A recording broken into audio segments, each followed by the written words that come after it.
Good morning दोस्तों। आज हम बात करने वाले हैं एजुकेशन 4 के टॉपिक प्राथमिक शिक्षा के नवीन प्रयास। इस विषय में हम बिंदुवार के बिंदुओं पर चर्चा करेंगे। हाँ, प्राथमिक शिक्षा के सार्वभौमिकरण हेतु संवैधानिक प्रावधान एवं प्रतिबद्धताएं। प्रत्येक राष्ट्र के जीवन में प्राथमिक शिक्षा प्रथम प्राथमिकता की वस्तु है। बिना प्राथमिक शिक्षा को प्राप्त किए कोई भी राष्ट्र उन्नति के मार्ग को नहीं प्राप्त कर सकता।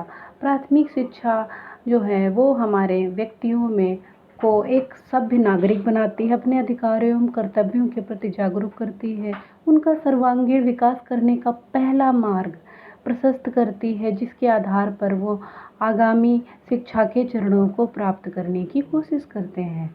यह पहली सीढ़ी है जिसे सफलतापूर्वक पार करके ही कोई राष्ट्र अपने अभिष्ट लक्ष्य तक पहुंचता है। राष्ट्रीय विचारधारा एवं चरित्र निर्माण करने में जितना महत्वपूर्ण स्थान प्राथमिक शिक्षा का है, उतना किसी दूसरी सामाजिक, राजनीतिक या शैक्षणिक गतिविधि का नहीं। इसका संबंध किसी विशेष व्यक्ति या वर्ग से न होकर देश की पूरी जनसंख्या से होता है। इस प्रकार जनसाधारण की शिक्षा ही राष्ट्रीय प्रगति का मूल आधार है। इससे पहले हमारे देश में सभी लोगों की जनसाधारण की शिक्षा की व्यवस्था नहीं थी। स्वतंत्रता प्राप्ति के पश्चात सरकार ने जनसाधारण की शिक्षा की ओर ध्यान दिया। स्वतंत्रता प्राप्ति के पश्चात प्राथमिक शिक्षा के क्षेत्र में अभूतपूर्व प्रगति हुई। संसार के समस्त प्रगतिशील देशों की तरह भारत में भी बालक एवं बालिकाओं को निःशुल्क एवं अनिवार्य शिक्षा प्रदान करने का उत्तरदायित्व स्वीकार किया गया, किंतु कुछ कारणों से, कुछ परिस्थितियों जो है इस लक्ष्य को ससमय न प्राप्त किया जा सका, लेकिन सरकार इसके लिए कटिबद्ध रही है। राज्य के नीति निर्देशक तत्वों में वर्णित है, राज्य इस संविधान के लागू किए जाने के समय से 10 वर्ष के अंदर सब बच्चों के लिए, जब तक वे 14 वर्ष की आयु पूर्ण नहीं कर लेंगे, निःशुल्क एवं अनिवार्य शिक्षा प्रदान करने की चेष्टा करेगा।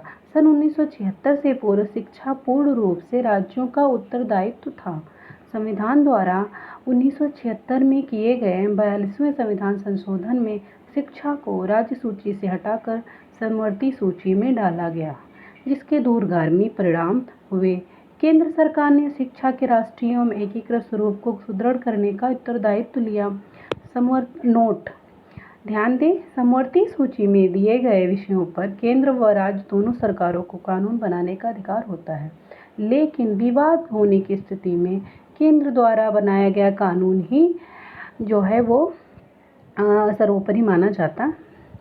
तो इस तरह से अब शिक्षा को जब समवर्ती सूची में डाला गया, तो फिर शिक्षा को जो है नीति निर्देशक तत्वों में वर्णित उद्देश्यों को प्राप्त करने का पहला जो है चरण वो शुरू होता है, लेकिन वो उसे प्राप्त करना इतना आसान नहीं है। उसे लंबा समय लग जाता है प्राप्त करने में। कुछ देश की परिस्थितियाँ और समस्याओं के कारण इस अभिष्ट लक्ष्य को ससमय न प्राप्त किया जा सका, लेकिन फिर भी सरकारें लगातार प्रयासरत रही हैं। अनुच्छेद 45 के अनुसार राज्य इस संविधान के लागू किए जाने के समय से 10 वर्ष की अवधि में 6 से 14 वर्ष की उम्र के सभी बच्चों को निःशुल्क एवं अनिवार्य शिक्षा प्रदान करने का प्रयास करेगा। संविधान के अनुच्छेद इतना ही नहीं, नीति निर्देशक तत्वों में वर्णित कर दिया, साथ ही सरकार ने अभिभावकों और संरक्षकों की भूमिका को भी जो है दृष्टिगोचर रखा और उसको सर्वोपरि रखा कि अभिभावक भी जागरूक हों, वो भी अपने स्तर पर अपने बच्चों के लिए प्राथमिक शिक्षा उपलब्ध कराने का प्रयास करें। जैसा कि अनुच्छेद 51 का में मौलिक कर्तव्यों के अंतर्गत वर्णित है कि अभिभावक या संरक्षक अपने 6 से 14 वर्ष की आयु के बच्चों को निःशुल्क शिक्षा का अवसर उपलब्ध कराने का प्रयास करेंगे। इस प्रकार से हम देखते हैं कि स्वतंत्रता प्राप्ति के पश्चात भारत में प्राथमिक शिक्षा